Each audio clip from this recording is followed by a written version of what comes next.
In the news tonight, His Majesty the King voices pride in efforts of Jordanian laborers to achieve development and prosperity in the kingdom.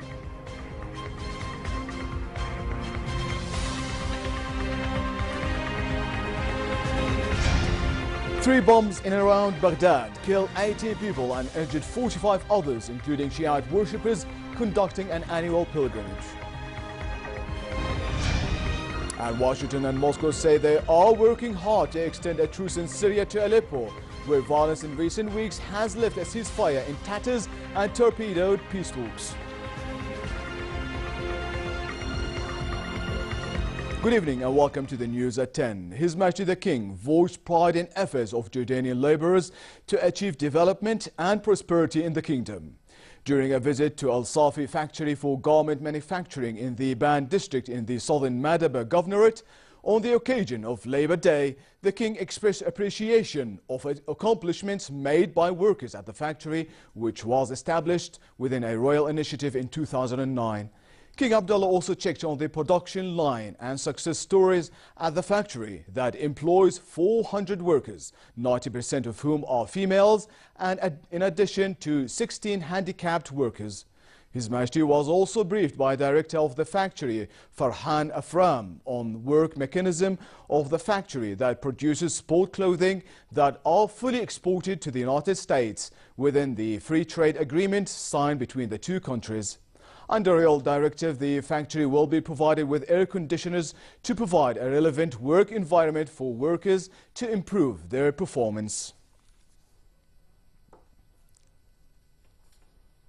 Earlier, His Majesty returned home following a visit to the United Arab Emirates, during which he met with His Highness Sheikh Mohammed bin Zayed Al Nahyan, Crown Prince of Abu Dhabi and Deputy Supreme Commander of the UAE Armed Forces.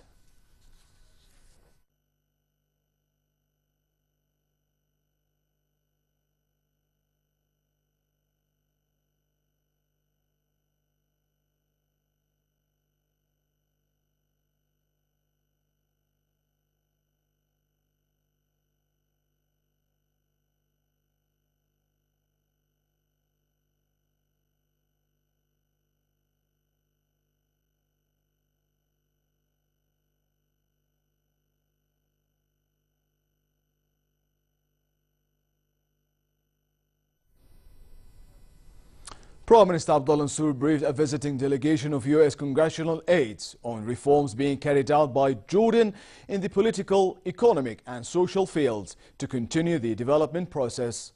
Mansour told the delegation that Jordan is preparing to hold parliamentary elections, noting that the kingdom has been holding elections since the establishment of the state.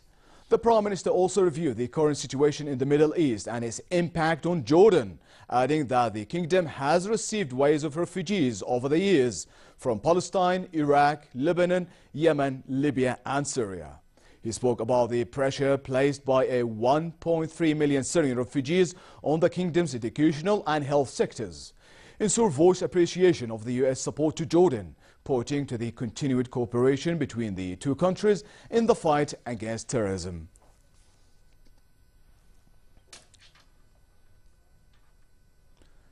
Emir of Kuwait, Sheikh Sabah Al Ahmed Al Jaber Al Sabah, highlighted the strong ties between Kuwait and Jordan and hoped these relations would further develop and prosper. The Kuwait Emir made the remarks as he received State Minister for Media Affairs Mohammed Momani and the accompanying delegation taking part in the 13th session of the Arab Media Forum currently being held in Kuwait. Momani conveyed the greetings of His Majesty the King to Sheikh Al Sabah and highly valued Kuwait's supportive stance towards Jordan. He also voiced keenness to forge closer ties between Jordan and Kuwait in various domains. The minister also met with the Kuwaiti Information Minister Sheikh Sabah Salim Al Hamoud, during which he praised the support provided by Kuwait to the Syrian refugees in the kingdom. Earlier, Momani called for creating effective mechanisms and reconsidering media content provided to the public.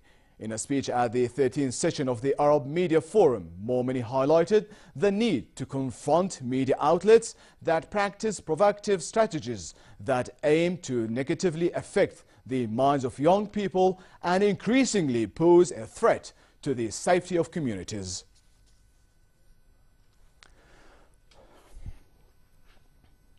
Washington and Moscow said they were working hard to extend a truce in Syria to Aleppo, the divided northern city where a sharp escalation of violence in recent weeks has left a ceasefire in tatters and torpedoed peace talks. U.S. Secretary of State John Kerry was in Geneva for meetings with other dignitaries to try to revive the 2-month-old U.S. and Russia-sponsored cessation of hostilities, which quieted guns for the first time during the 5-year Syrian war, but which has unraveled in recent days. Kerry said he hoped for greater clarity over the next day or so on restoring a nationwide ceasefire in Syria and had agreed with Russia on strengthening monitoring of the hostilities once it was in place. He was quick to add that both sides must not violate the agreement for a complete ceasefire to work. The U.S. Secretary of State also met with Saudi Arabia's Foreign Minister Adel Jubeir and UN envoy to Syria Stefan de Mistura. The United States and Russia had agreed to keep extra staff in Geneva to work on the ceasefire. Russia and the United States have agreed that there will be additional personnel who will work from here in Geneva on a daily basis, 24/7, in order to 24 hours a day, 7 days a week, in order to try to make sure that there is a better job and a better ability to be able to enforce the cessation of hostilities day to day. I will be talking later today by telephone with Foreign Minister Lavrov, and Stefan de Mistura will be traveling to Moscow tomorrow for meetings. A total of 1,250 new Syrian refugees from various age groups crossed into the kingdom during the last 4 days. A military source said border guards provided the refugees with the necessary aid before transferring them to refugee camps. The Jordanian Royal Medical Services personnel also administered first aid to refugee patients through their medical centers at the borders.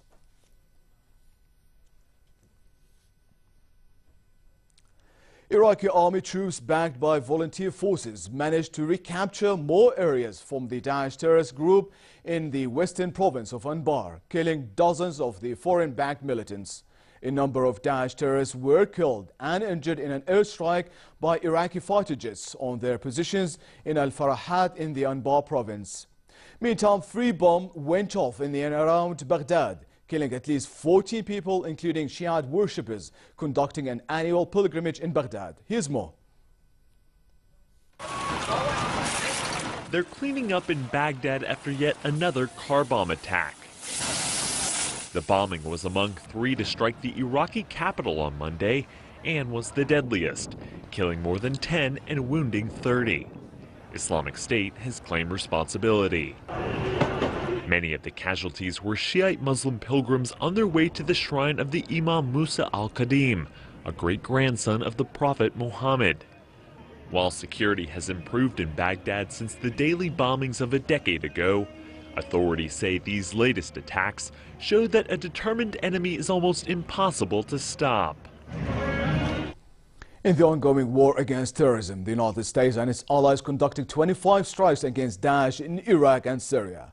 In Iraq, 18 strikes near 9 cities hit the terrorist group tactical units, a financial center, several tunnels and 12 boats. The Combined Joint Task Force said that 3 of the strikes were centered near Mosul, a stronghold of the terrorist group. 7 strikes in Syria hit 6 Daesh tactical units, as well as 7 fighting positions, among other targets. Britain's Princess Charlotte, the daughter of Prince William and his wife Kate, turned 1 year old today.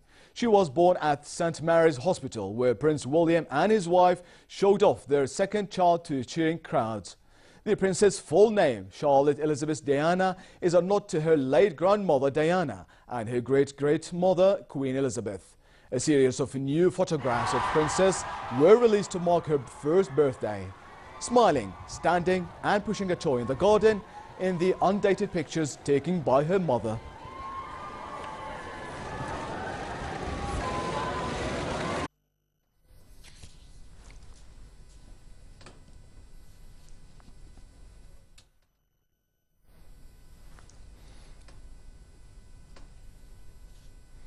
Hundreds of people gathered in Tokyo Park to take part in a mass foam sword fight, a craze which is reportedly taking to the nation by storm.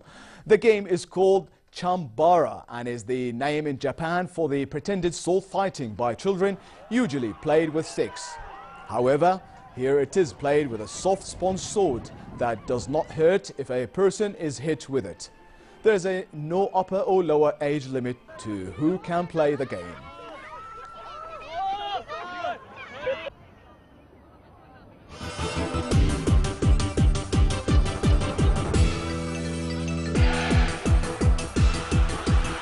Rafael Nadal is looking for his fifth Madrid title, but defending champion Andy Murray hopes to prevent it. The Spaniard warmed up with an exhibition match for charity, which saw him playing mixed doubles with former women's #1 Martina Hingis. In the run-up to the tournament, an attempt was organized to establish a new world record for the number of people bouncing a tennis ball on a racket at the same time. The previous record was 767 in Beijing before the China Open tournament in September last year. Organizers at the Madrid Open say the record was smashed with 1,474 people, including players Stan Wawrinka, Kai Nishikori, Thomas Berdych and Jo-Wilfried Tsonga bouncing a ball on their racket for 10 seconds at the same time.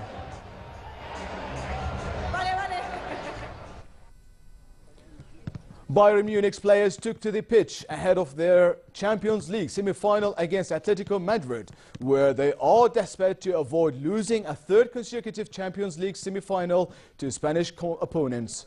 Bayern coach Pep Guardiola inherited the reigning European champions when he joined Bayern in 2013, but has endured successive semi-final failures since failing to Real Madrid in 2014 and to his former club Barcelona last season. With Guardiola leaving for Manchester City at the season's end, this is his last chance to conquer Europe with Bayern, who won the first of their 5 European Cups by defeating Atletico in the 1974 final.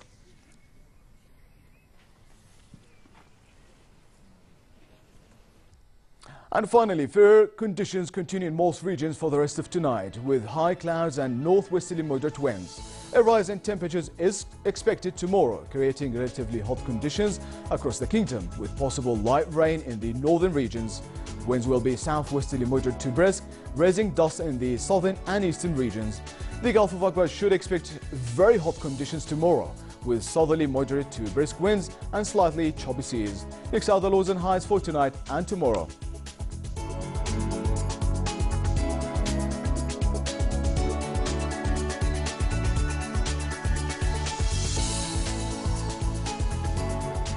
And to close, here are top stories once again. His Majesty the King voices pride in efforts of Jordanian laborers to achieve development and prosperity in the kingdom.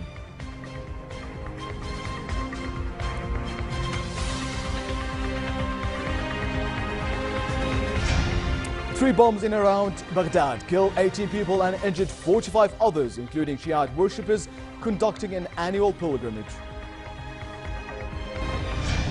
And Washington and Moscow say they are working hard to extend a truce in Syria to Aleppo, where violence in recent weeks has left a ceasefire in tatters and torpedoed peace talks. And with that, we come to the end of tonight's news. I'm Lil Barka. Thank you for watching and good night.